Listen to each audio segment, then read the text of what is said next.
I'm Bill Skripchek, president of Waverider Trading Technologies. The FX Morning Mayhem podcast is an essential listen for currency traders. Each episode covers a curated watch list of key currency pairs, alongside insightful market observations. It highlights crucial daily news events that could influence the market, ensuring traders are well informed.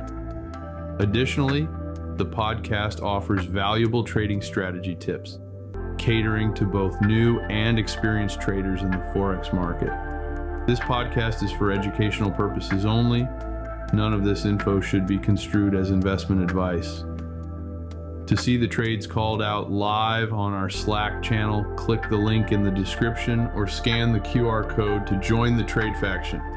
And now on with the show.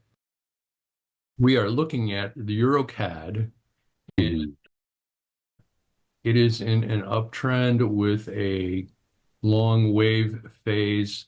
This thing is in the zone. I actually have an alert set on this one to fire if the sweet spot emerges. My guesstimate is it would have to drop to here or lower for that sweet spot to paint. So there's really nothing to do here at this moment.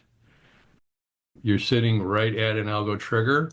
So it's either going to blow through this or it's going to bounce back down off of it. We shall see what happens there.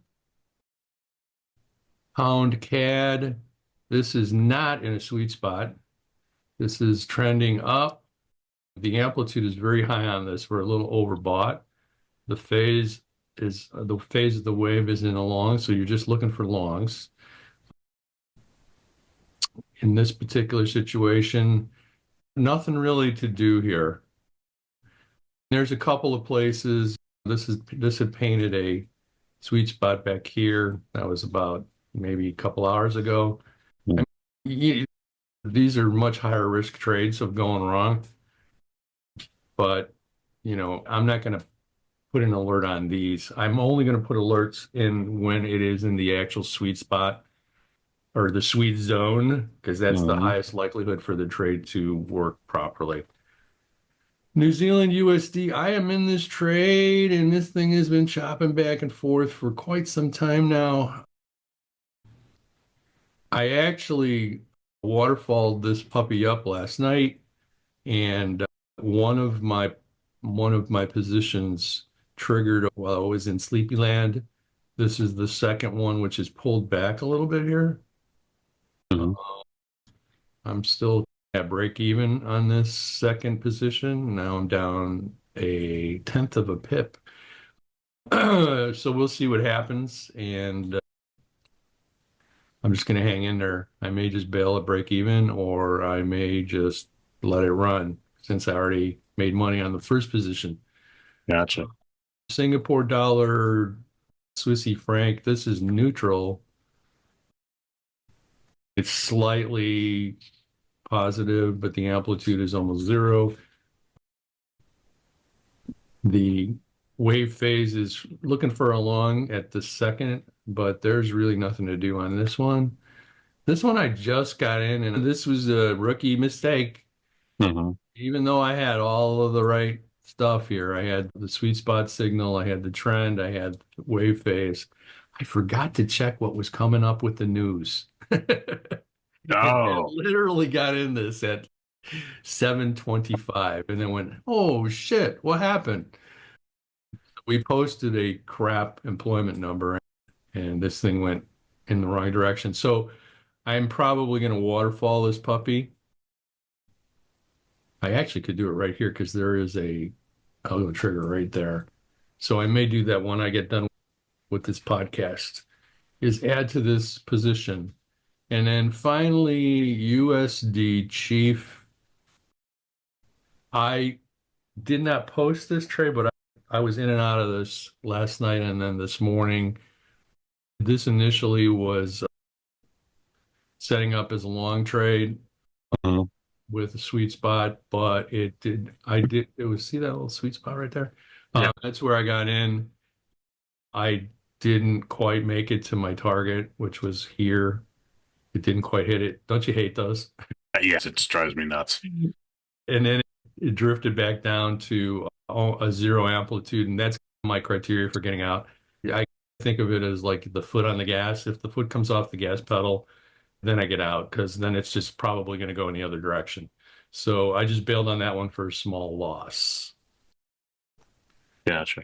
That's the charts. So let me talk a little bit about the news today. So yes, we just posted unemployment claims and they are crappy. 224,000 new unemployment claims. So that kind of sent the market into a tizzy, and several of the USD-based currencies went in the toilet as a result of that. Mhm. We have a PMI number from Canada coming out at 9, and it's medium importance. We'll wait and see what happens there. So, fun tidbit of the day to talk about. Do you have any Bitcoin, Dave? Not anymore. Not anymore? That's unfortunate. Bitcoin is sitting at, as we speak, 102,815.6. This thing has been really going nuts. It's breached the 100K line. Mhm. With the analysis that I've been, because I've been in this, gosh, since my son told me to get into it, and that was like the late 2012, 13-ish. Does that sound right? Okay. All I know is I'm in at $2,200 and I'm not getting out. No, I wouldn't. Yeah, it cracked 100,000, which was a emotional point, big deal for a Mhm. lot of people. A big part of this push is all of the legit brokerage accounts building a basically a fund, a Bitcoin kind of fund index that indexes it. And then also Trump is super pro cryptocurrency. Yeah. Just nominated that dude to run it. I forgot what his name was. I was reading about him this morning. It was interesting because they did an analysis on the 100K. A lot of people thought in the business, in the market, that everybody would dump their Bitcoin at 100,000, but Mhm. apparently that has not happened. A little bit of it got liquidated, but then it quickly jumped right back. And right now, everybody is targeting 200,000 as the magic number to bail on Bitcoin. They're saying right now that Bitcoin has a larger market cap than Saudi Aramco, which is an oil company which is its market cap is $2 trillion. Holy crap. That's Yeah, I'm looking at about another 18. When I looked at Bitcoin, because my son wanted me to look at that, I was going 120. I okay. thought it would pick cap out about 120. Yeah, my personal analysis was 170 Mhm. for that thing for me to bail on it. So I'm gonna at least sell half if it gets to that. The dude Trump hired, his name is Paul Atkins. Hmm. So he's gonna be the chair of the SEC. And what else do we want to know about Bitcoin? Oh, it took a rally tonight to a new record versus gold. Let's take a look at gold's price. Yeah, gold is right at 2,600 and change, which is its all-time high was about 2,800. Mhm. So that's good. I'm in gold's another thing I've been in for a really long time. I'm in the 700s. Gotcha.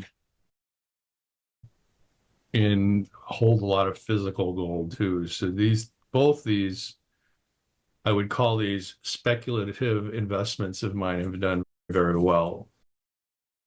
But now's the time when, Joe Schmo, water cooler guy, is going to get into Bitcoin. So that's usually when you want to get out. So Yeah, he's good for a couple thousand. yeah, Pushing it. yeah, you're probably right. They're probably good for a few thousand more, and we'll see what happens. But yeah, Bitcoin's kind of a fun phenomenon. All right, young man.